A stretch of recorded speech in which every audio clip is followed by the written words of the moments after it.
it's your turn. Hi, Come on. everybody. I'm Rochelle, and I'm plugging this before Gary introduces himself. Our local theater company is doing Our Town. It's the Manchester Community Theater Players. The dates are April 5th and 12th at 7:30, April 6th and 13th at 7:30, and then April 7th and 14th at 2 p.m. Wow, he did good. Look. Oh, he's already got it from someplace else. Hey, yeah, because Glenn is also in the show. Oh, yeah. Awesome. As well. But you can go to www.mctp.info for information on Our Town, which is based on a small town between 1901 and 1911 here in New Hampshire. So it's kind of an interesting peek into how lives were lived back then.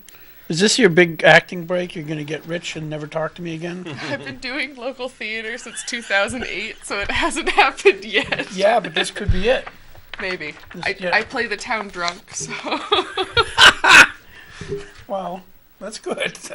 Yep. Okay. Are you good at that? I don't know. I can't really drink alcohol, so I hope I'm good at it. You can't drink alcohol? No, because of my health problems. Oh, no kidding. That's probably better for you anyway. Okay, Rochelle, thank you very much. I hope you become super famous doing this, and maybe I can be like your pool boy when you have like a beachfront property or something. Okay? Johnny will enjoy that. Yeah. I'm Representative Gary Hopper, your host your other host this evening, and tonight we got Hal Shurtleff, who is from he's president of Camp Constitution. He's also very knowledgeable about the United States Constitution, but he's here tonight to talk about Agenda 21. And I might be wrong, but this is the way I interpret it, Hal, is that if you look at, what's our Cortez's first name?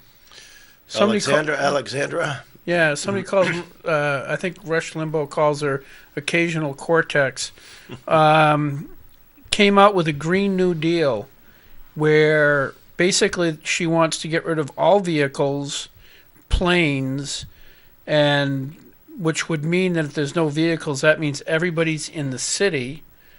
So the cities would be hubs, and then there would be mass transit in between the cities, or high-speed rail in between the cities, and that's how you would get around.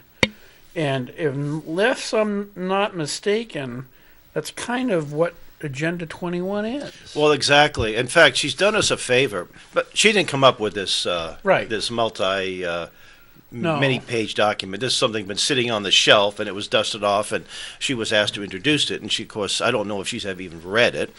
If that was to be implemented, it would cost hundreds of trillions of dollars. And it would have no impact, since there is no man-made global warming. I mean, there's no if there were, it's not going to cause the problem that they believe it's going to cause. Right. But it's going to cause a lot of control and a lot of higher taxes and so forth. So there's lots of ramifications to that. So it's almost if she's, like I say, she's sort of showing what their hand really is. Now, you might remember Al Gore wrote a book called Earth in the Balance. Yeah, yeah. In fact, you remember the Unabomber? He was found with a copy of it in his little cabin before they caught him. Oh, he was? Oh, I yeah. didn't know that. So, they don't want to tell you that. But he said that the internal combustion engine was the big enemy, the car. Of course, not for him. No. He has several homes. He's got beachfront property in California, close to the beach anyway, maybe not right on the beach. Santa Barbara. And I don't know how many hundreds of square feet, his home, thousands of square feet, and he flies around and jet sets around the world, like most of these folks do. But that's sort of the standard of living they would have the average person live under. Yeah, the average person, they want to live under, what they're trying to do is, if you've also heard, I forget what they call them, tiny houses and things like that, where they basically... Micro, 300 square feet. There was a model village in Belfast, Maine, that I was up there, and that town had been a member of something called the ICLEI, which is sort of a subdivision of the UN, the International Council of Local Environmental Initiative, and this was all private property. and it said basically the village of the future. And you had 300 square feet, 350 square feet. You had common kitchen, a common living room, what have you. And if you did have a dreaded automobile, you wouldn't allow it to bring it on the ground. You'd have to park it off campus, so to speak. Right. Now, if people want to live in that environment, free people, they want to do that, Whatever. let them do it. Yeah, That's their exactly. problem. But I'd rather have a house with a garden and a front yard and a I feel like driveway. that's good for people who don't want to like have kids or anything, because I Exactly. couldn't imagine living in that small you, space. you really can't own much, and it's not very practical. But some people might like that kind of style. But if it's forced upon us, and what you're seeing, in fact, there's a friend of mine who has a show on a TV radio station down in Nashua. When she first heard this, she couldn't. This is too much to get my hands around. This sounds kind of weird. Then she started seeing this construction going up in certain. She was living in Gloucester. Mass. We call it stack 'em and pack 'em. Right. You know, where there'd be a couple of single-family homes, and they sell, and they tear them down. Next thing you know, there's 30 or 40 units, you know, and maybe a few places for parking. And it's always close to the commuter rail or some type of transit. And Right. you see this all over the country now. Seattle, for example, is probably Boston, New York. I don't know if you've been to Boston, how often you get to Boston. I avoid it like the plague. Well, I live right in the city, so I can't avoid it. But by Fenway Park, they used to have the brownstones, 4 or 5 floor brownstones, and you still have some of those, but it looks like Midtown Manhattan now. You know, they'll tear down a 3-floor brownstone. Next thing you know, there's a 40, not 40 floor, but maybe 20 floor high rise there, you know? Yeah. And I said, my goodness. And where the zoning, they call smart growth. That's the term that they use. That's one of the buzzwords or buzz terms. And smart growth. So most of it's clustered in the inner cities. And you're right. You said they call them transit villages. Right. You know, so you live in your little home. You don't have to drive too far. Sustainable travel is another term they use, which means you ain't going nowhere, nohow. You know? Right. You can't afford the gas. You don't want to drive on the roads because they've reconfigured the roads so much where you can't even figure out where the lanes are anymore. And you see that too. You see this phenomenon called ghost bikes, especially in urban areas. Ghost bikes. Ghost bike. Someone had been killed on a bike accident. Hit by a car, and they'll spray paint an old bike, and they'll put where they used to put, someone gets killed, they put little flowers and mementos and stuffed animals. Now you're seeing bikes, and they're telling people that we have to rezone. They call it complete streets, sustainable streets. In fact, if you did a search online for complete streets, it will take you to Sustainable America, complete streets, New Hampshire, complete streets, all 50 states. Although it's going to be kind of hard in Alaska to have too many bike paths. You can't fight. There's too much snow, right? And I was just up in Aroostook County, Maine, on Route 1, where Route 1 pretty much ends. Also, a brown bear can run you down. A brown bear, or a moose. Moose not very definitely. practical. But even here in Manchester, you're on Elm Street. Elm Street, I guess, is the only main street in the city that's a dead end on both sides, right? Right. Pretty interesting. So there is a bike lane. But it's, I guess it's the south, and then it ends. Well, so what happens? You're on your bike lane, you think, hey, I got a nice little spot of my own. Next thing you know, the lane ends. And the lane ends where the Mack truck begins. So if you do a search again for bike fatalities, obviously, the more people on bikes, the more people are going to get in accidents and get killed. And I think bikes are great. They're great exercise. They're not going to take the place of a car, especially in an area like New Hampshire where it snows a lot, it rains a lot, it's cold, it's windy.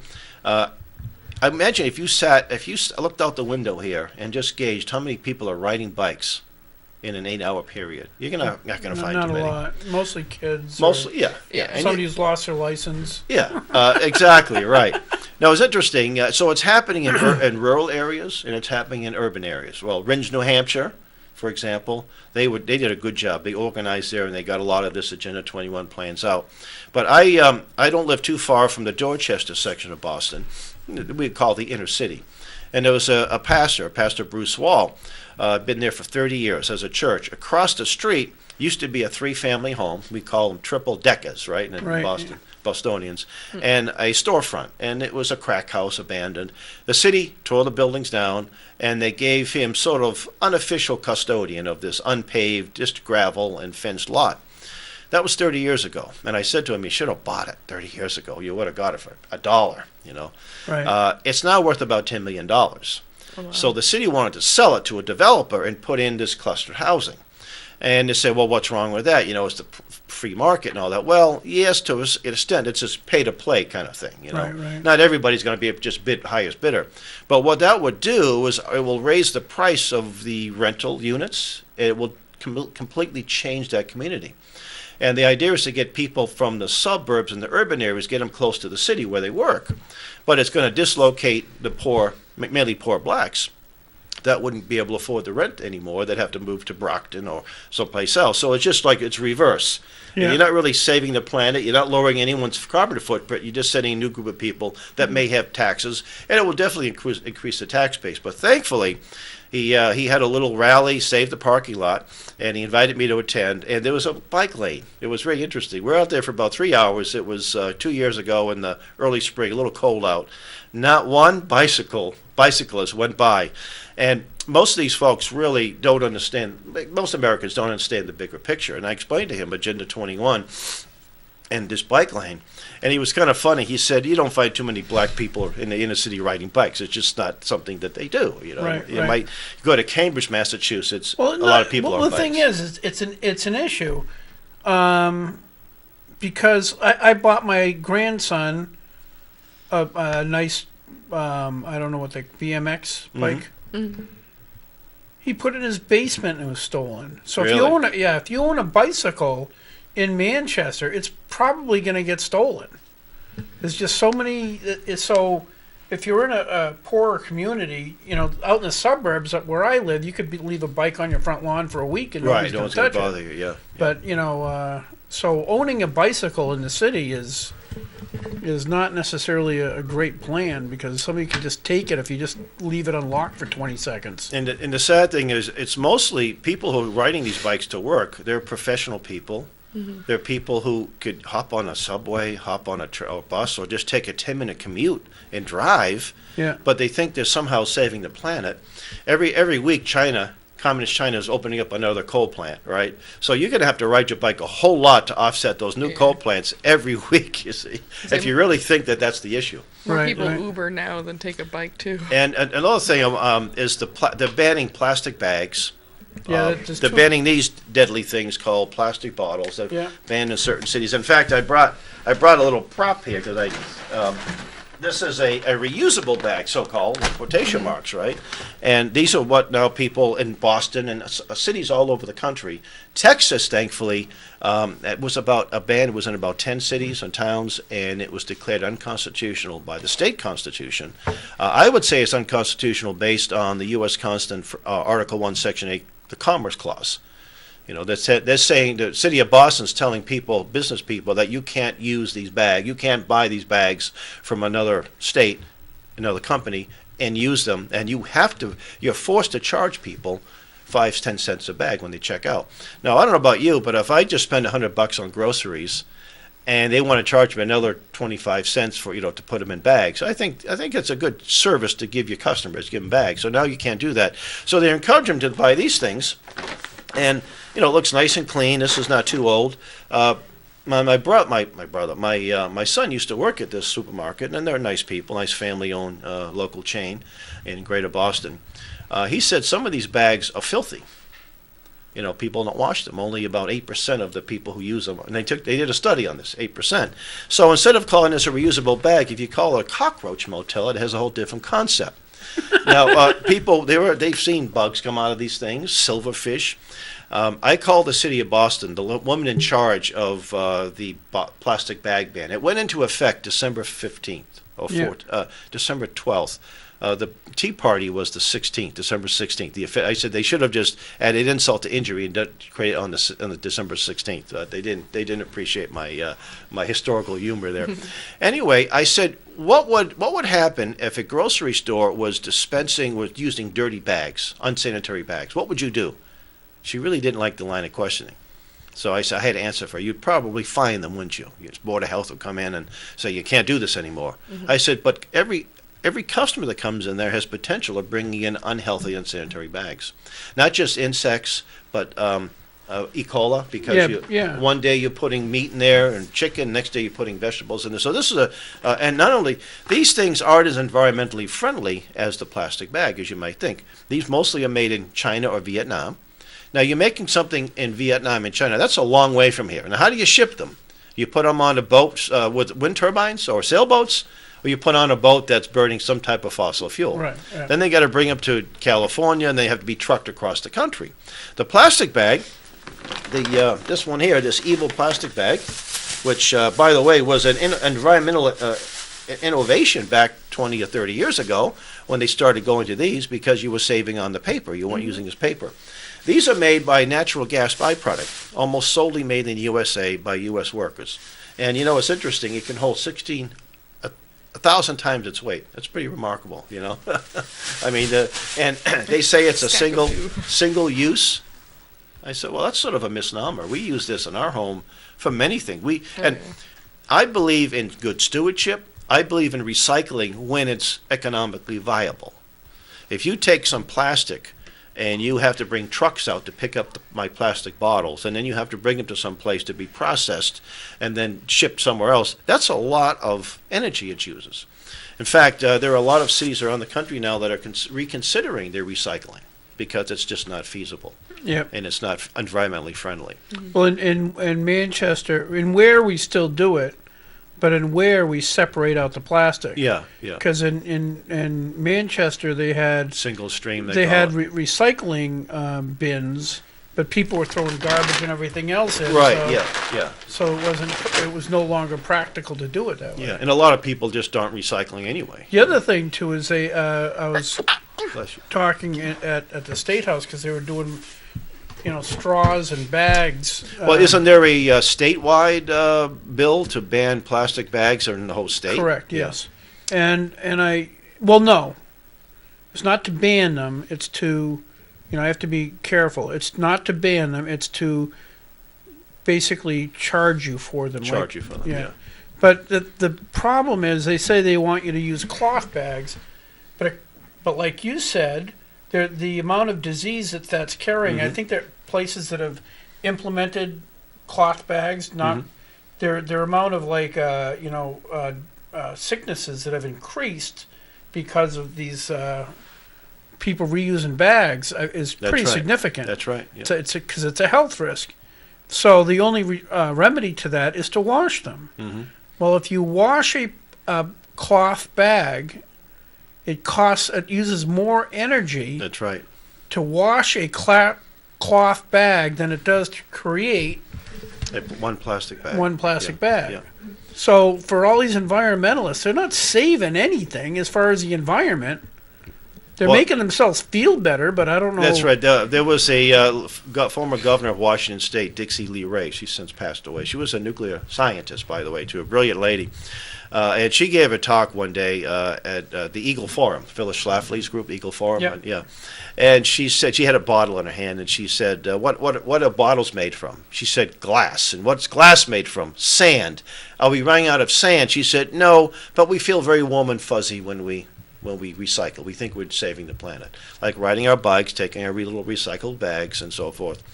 And this is Agenda 21 being implemented right in front of us. And a lot of people don't see it that way, but that's...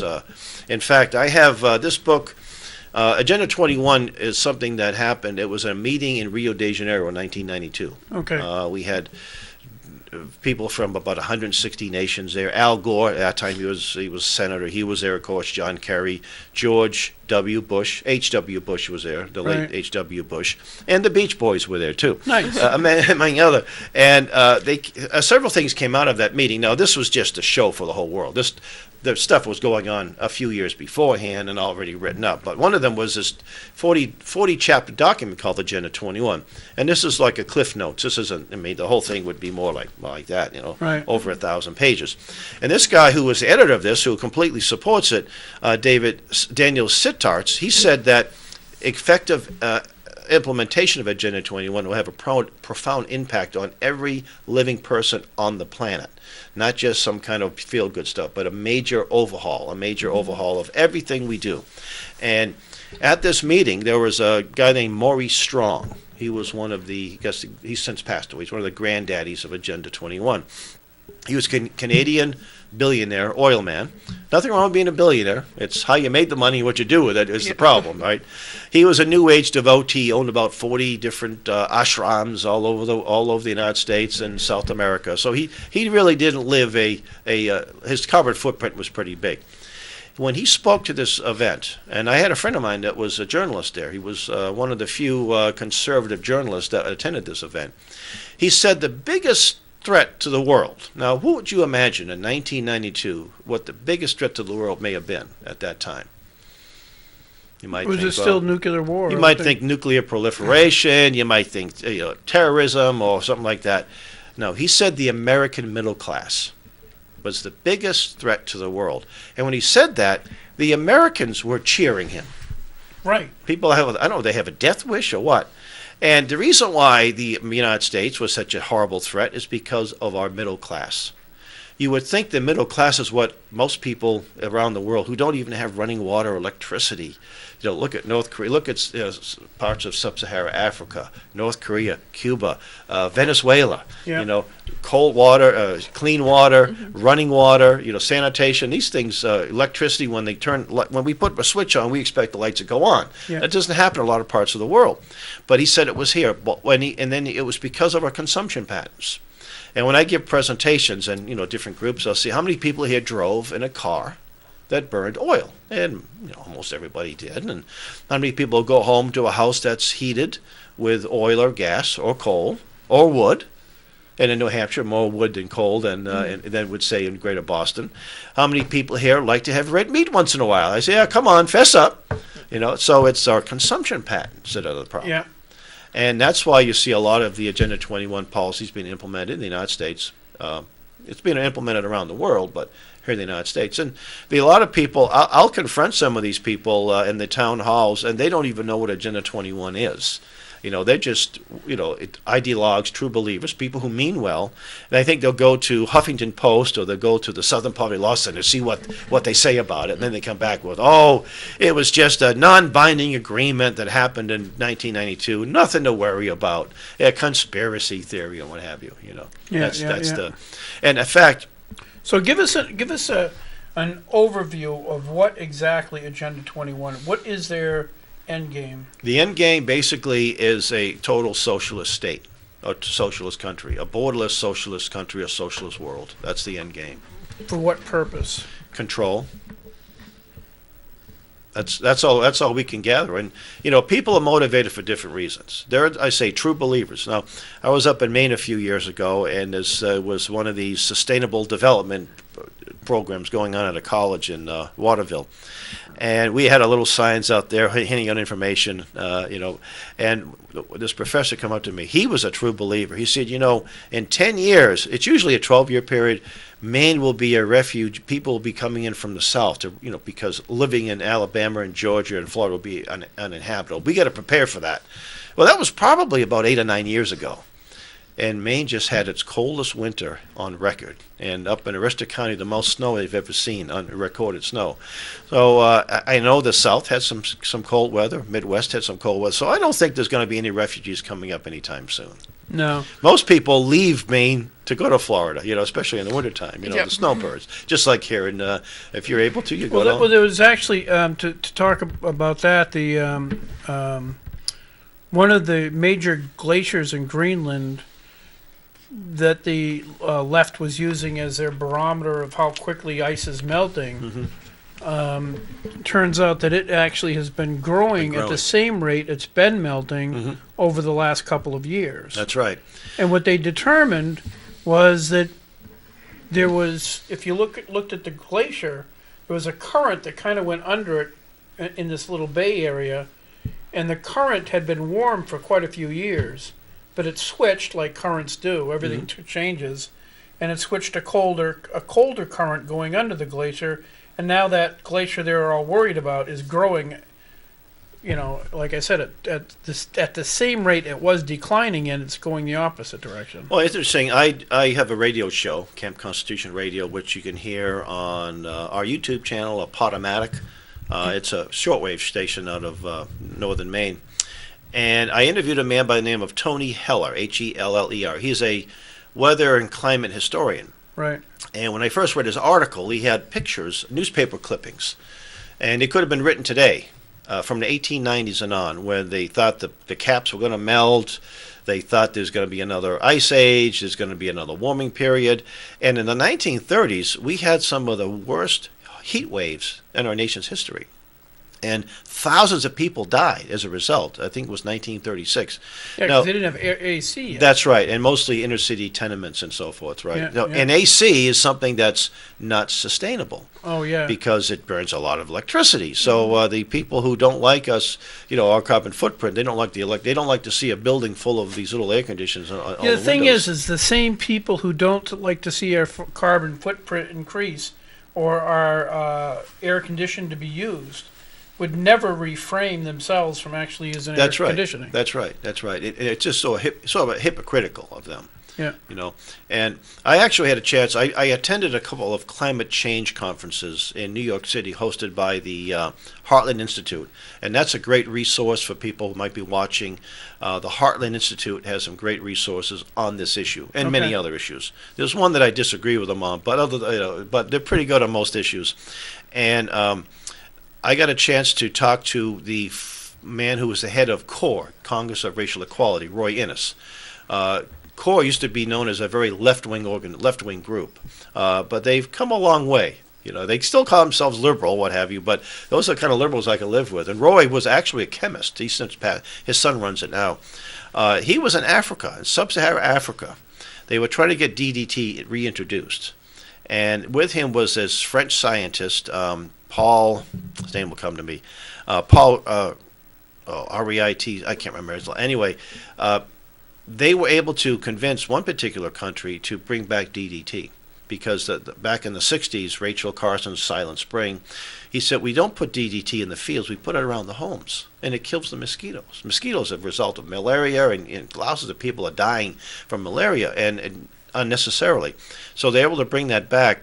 But also, what he said is that sub-Saharan Africa needs energy.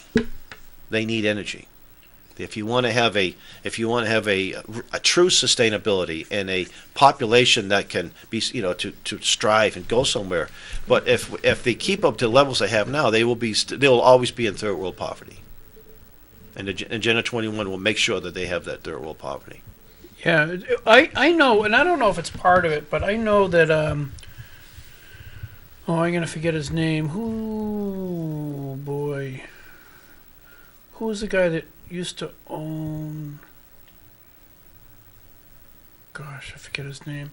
Anyway, I've forgotten his name, but there's some of the very, very wealthy who believe we really need to decrease the population also. Oh, there's a group called the Club of Rome, based in, of course, in and Italy. is that part of the Agenda? Oh, absolutely, 21? yeah. See, the Agenda 21, they look at the major problems is climate change and overpopulation. Those are the two pinnacles. In fact, what happened was George H.W. signed this non-binding agreement. That made it worse, because if it was a treaty, it'd have to be debated, and then we would get copies of the treaty, and all over the country, people would know about it. Like when NAFTA was passed, although actually NAFTA was an agreement, it wasn't a treaty. But well, that's why Trump can just ignore it. Well, exactly. But it wasn't a treaty. It wasn't even an agreement. It was what they call soft law.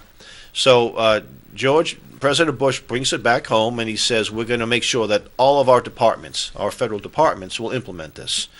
And he didn't get reelected. Bill Clinton gets into office, and he created the Presidential Office on Sustainable Development. And that's one of the key buzz terms here.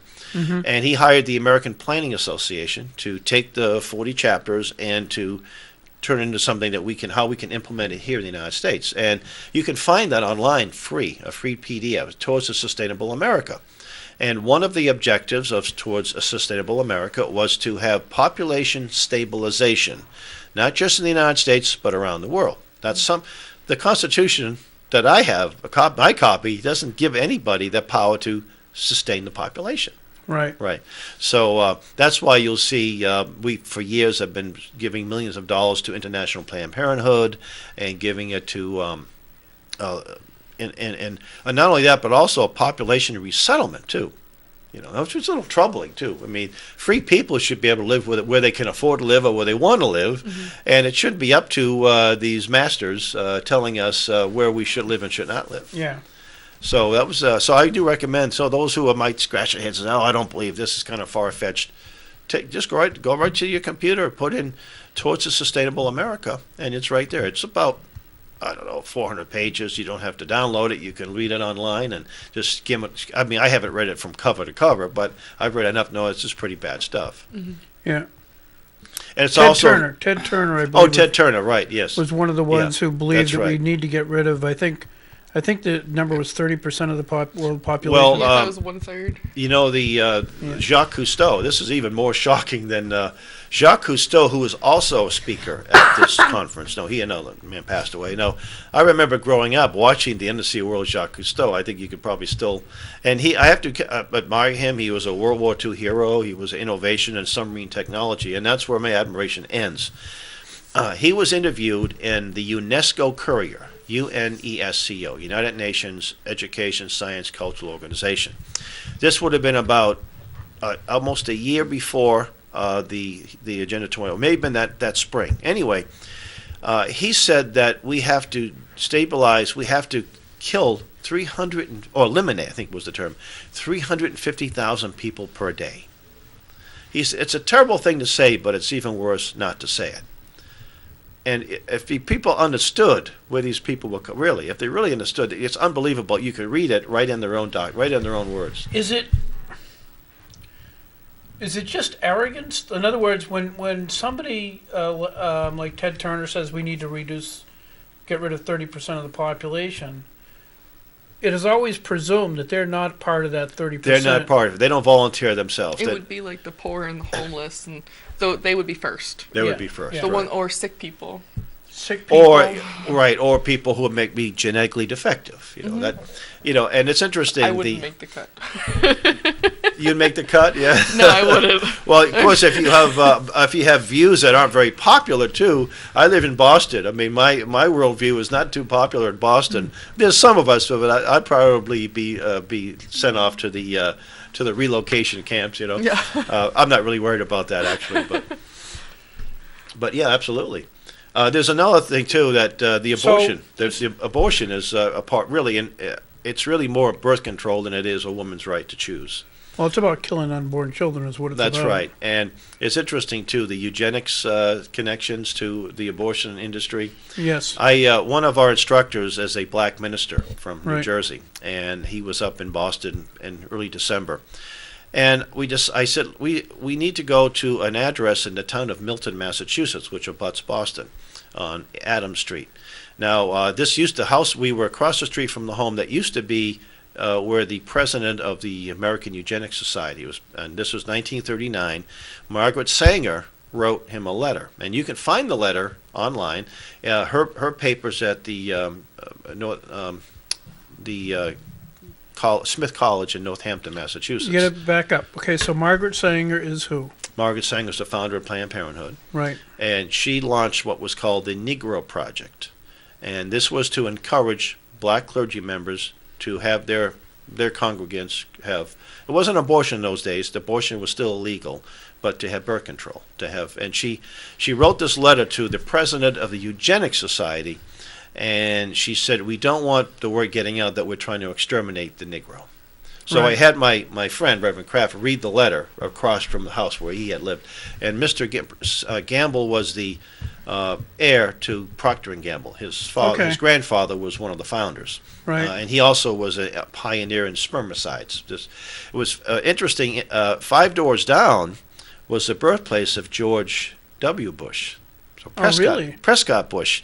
And it was the same day that he passed away. It was, I think, last day in November, December 1st. And I said, they must have known each other. And kind of find out that Prescott Bush was the first treasurer of Planned Parenthood. Oh. Yeah. And when I get a chance, I want to do a little research at if I can get into his papers are at Harvard.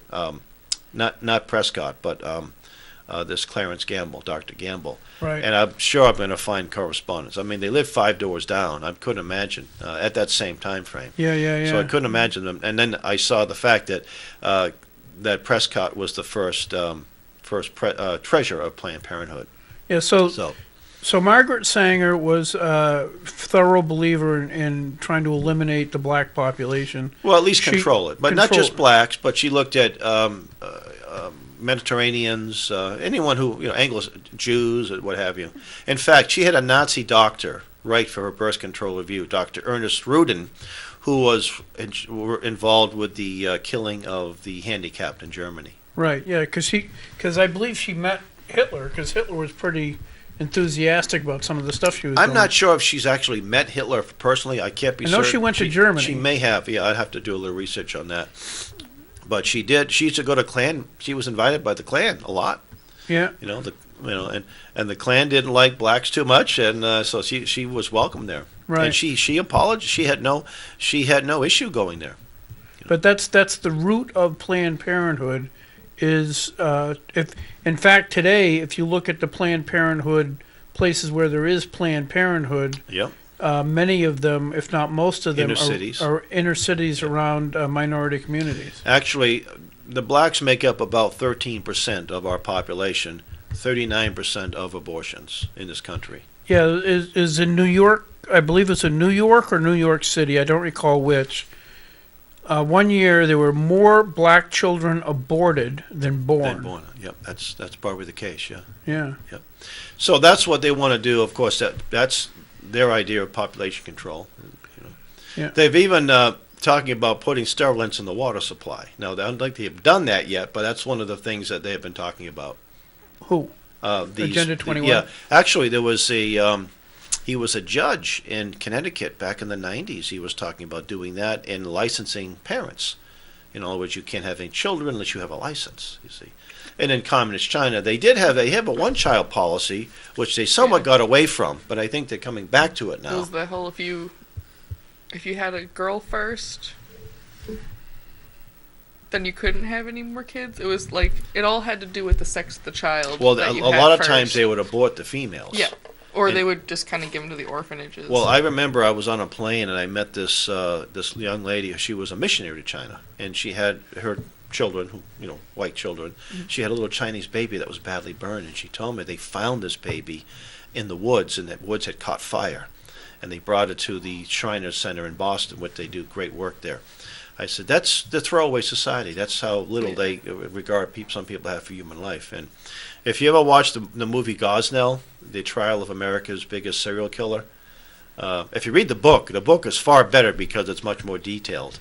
And here was this inner city abortionist that was making tons and tons of money off the misery of these poor, mostly Hispanic and black people. And these poor young ladies were the victims in many cases. So that's reducing the overall population and funneling people into the cities is one of the reasons they want to basically push people into these small That's right. areas for surveillance. Smart growth. Well, that's another benefit of that too. Smart growth. And I'll give you a little. In Ringe, New Hampshire. Ringe is a town. It's about 45 square miles, which is a good size. Population is 4,000 or 5,000. I think in the summertime maybe another 1,000 or so. And I happen to be, and that's where our summer camp used to be in there. So I'm very familiar with the town. In fact, my family history goes there back to the early 1700s, but I won't bore you with that. But I left off some information to the selectmen on Agenda 21. And on the little table in the town hall, which was no bigger than this building. I love to have a town hall that does such small government, Yeah. It was something. It said the Ringe charrette. Now I knew what a charrette is. A charrette is a visionary session, and they changed the term from visionary session to charrette because the term visionary session was getting out there. Yeah, people are understanding what it meant. Right. So you think of a charrette, you think of some French people sitting around drinking wine and eating cheese, right? So I got a copy of it, And I read it, and I said, this is Agenda 21. They're trying to implement it here. Right. And what they do is they'll bring in people at these meetings. These meetings are highly controlled. They Okay, have so these, that's the other thing. I posted this, I think, yesterday, is what they do. One of the things that they're trying to do with Agenda 21 is get everybody involved, like they're all part of this decision, right. and give the people the illusion It was that it was their idea. That's correct. Yeah. And the way they do that is they have these meetings, like you said, envisioning, or now what do they use? What's the word? Visionary or charrette. Charrette. They have these charrette meetings or visionary meetings, and at the meeting, the way they organize the meeting is called the Delphi technique. That's right. And it's through the Delphi technique, if they do it correctly and people aren't wise to it, you get done the meeting and you've made some pretty horrible choices, but you don't realize that it was orchestrated. In other words, those choices were predetermined by the people organizing That's right. it. But you feel as if, how does that work? Well, they already have the plan. They already had plans in Ringe. They wanted to create a smart growth area. They wanted to bring in some low-cost housing, bring in Section 8 housing, Section 8, so you would change the political tenor of the town. And it was being implemented through HUD, which is a federal entity, without any oversight from you guys in Concord, Right. or even the average person in Ringe. It was going through a couple of town planners, and they thought, oh, this is great. And they put the money up to have this session. And they have, so each table has someone who's a facilitator, and they're trained in how to this Delphi technique. And the Delphi technique was created by the RAND Corporation, to get buy-in. You wouldn't want to leave there thinking that they've agreed to it and it was their idea. So they come up with all these nice little things. And how would you want to see Ringe 5 years from now, 10 years from now? And you have these little boards, and you put your little color-coded things on there. And next thing you know, and the people are invited. Many of these people are what we call stakeholders, people who have some kind of vested, in many cases, a monetary issue. So if you're there and says, well, I'm a developer, and I think we should put this housing in. I'm going to put housing as number one. We need to have better housing, and so forth. So in the wake of that, they took the charrette and they put it onto the master plan. So there was something that was not just some little fuzzy meeting where they had pizza and nice fellowship, but they actually had an agenda. So anyway, I got into the town. When they picked up this charrette, I read it. I wrote a letter to the local newspaper, the Monadnock Ledger, and I copied and pasted it into the Facebook page. And a few of the people in town that were behind this Agenda 21 got very upset. The fact that I was from Boston, I was an outsider. Of course, all these people moved into Ringe the last 10 years. They weren't, with maybe one exception. And I said, well, Paul Revere was from Boston too, but you guys answered the alarm. You didn't tell him to go back because you're not from Boston. What's that got to do with it? I'm just trying to warn you, I'm an American citizen. And so some of the people in town, though, who were patriotic, who weren't too happy about some of these other folks, started to get a hold of me, and they wanted to learn about this. And more than a few of them boned up on it. I mean, they watched videos and read a few things. And they held a meeting that October. This would be the spring of 2012. By October, they had a meeting, and over 200 people. Were you there at that meeting? No, I know that. I know a few of your colleagues were. Yeah. John Burt was there. Okay. And they pointed out, this is what just happened here. We got in Goffstown. We were able to get it kicked out of Goffstown. So in the wake of that, when they had their article, their election in March, they had warrant articles, which I guess in some places they call them referendum. But they call them warrant articles in New Hampshire. And one of them was to get rid of the charrette off the master plan. The other one was that if anytime HUD money comes into town, that there has to be a general vote. It has to be voted on by the people. It can't just be coming in through the back door. Right. And there was a few other things I don't recall.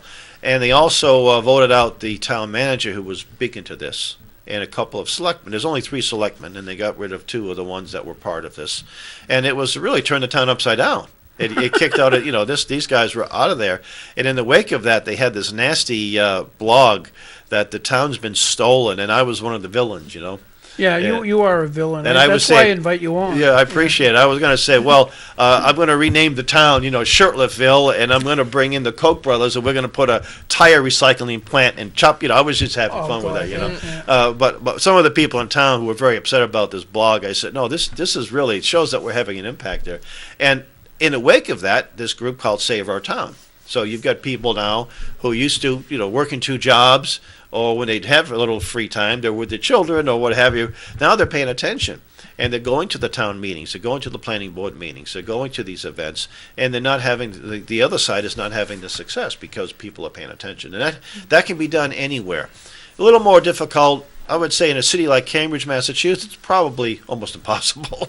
But in areas like here, you have a much better chance. But even in areas like Boston, even if you put them aware to it and you make it controversial, I actually think we can get the plastic bag ban overturned. If we find 1 or 2 business people that had a guts, we could take it to court, and we believe we could win.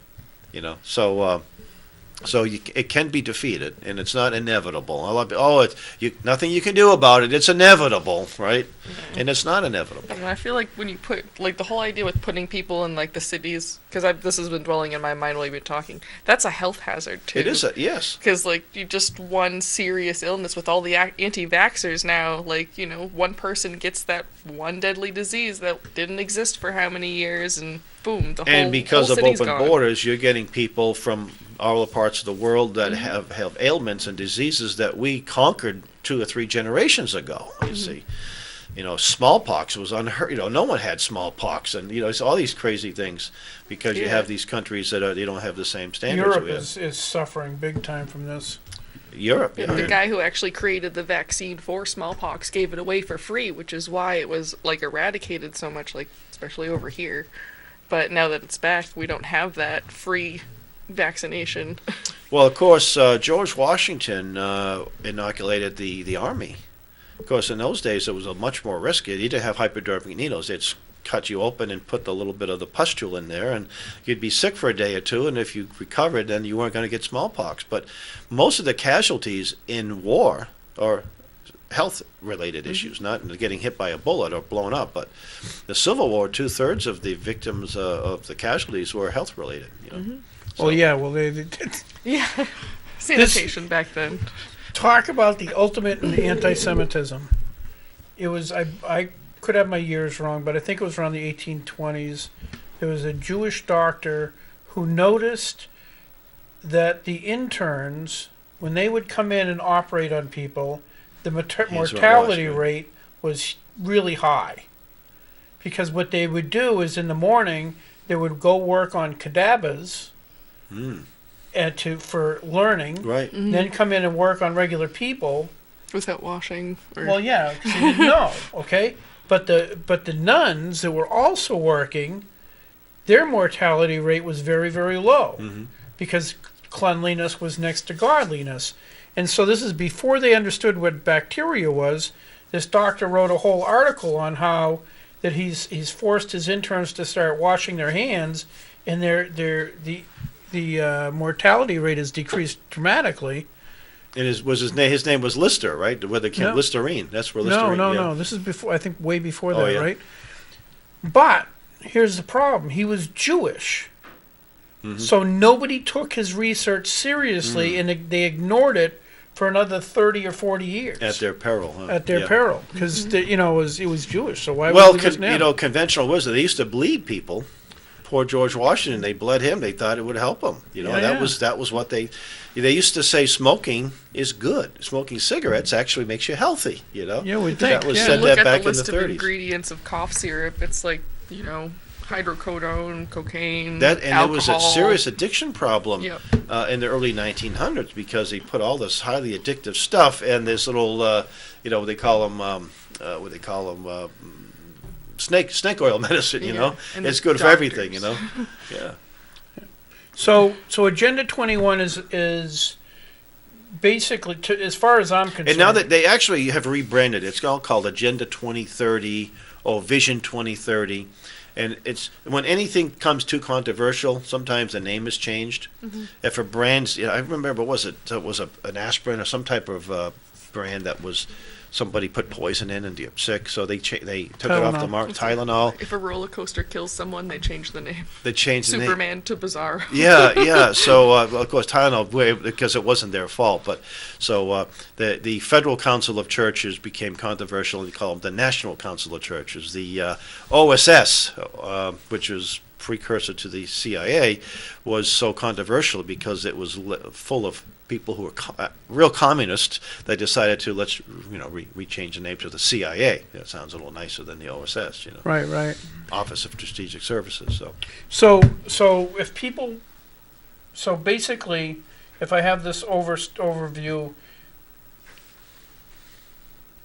Agenda 21 is brought to us by the group in the United Nations. From the United Nations, right, and plenty of support here in the United States. Plenty of support, and I believe it's basically the rich and aimless who are trying to. You mean John Kerry and Yes. Al Gore? Yes, Yeah. okay. The rich and aimless are trying to herd the peasants into cities so that the rich and aimless can go out into the woods and see nature anytime they That's want. right. But you can't. That's right. Now, Agenda 21, this wasn't going to happen in one election cycle. It's No. going to happen in 100 years or more. And now they want to accelerate things a little bit. And they love scaring people. You'll get these, the sea levels are going up. We're all going to be underwater. And it's always at 12 or 10 years, It's like hundreds. in 19, did Al Gore say in the 1990s that the Earth would be uninhabitable in 12 years or something like Well, that? he also said that the polar ice caps would be completely melted Completely within melted. 10 Florida years. would disappear. Yeah, Florida by was going to then. be gone. You see the same thing in, what's the name of the book? Paul Ehrlich, The Population Time Bomb. He wrote that in 1968, 69, right in concert with close to Earth Day. I think Earth Day was first celebrated. They chose Lenin's birthday, just a coincidence. Oh, that's a coincidence. Of all the days you have 365 days to choose from, they choose Lenin's birthday, right? April 20th, I think. And it was actually his 100th anniversary of his 100th birthday, too. Huh. I think it was 1969. And then the EPA come into effect, which is another unconstitutional entity that has really made it difficult for our business and for It depends on productivity. which business.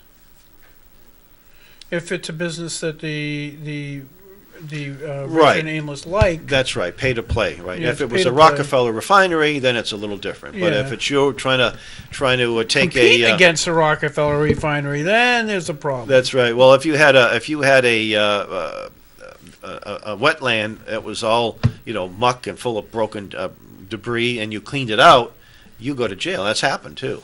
That's Yeah. because you violate some kind of Wetlands Act. Oh yeah, before we shut down, 'cause we only get a couple minutes.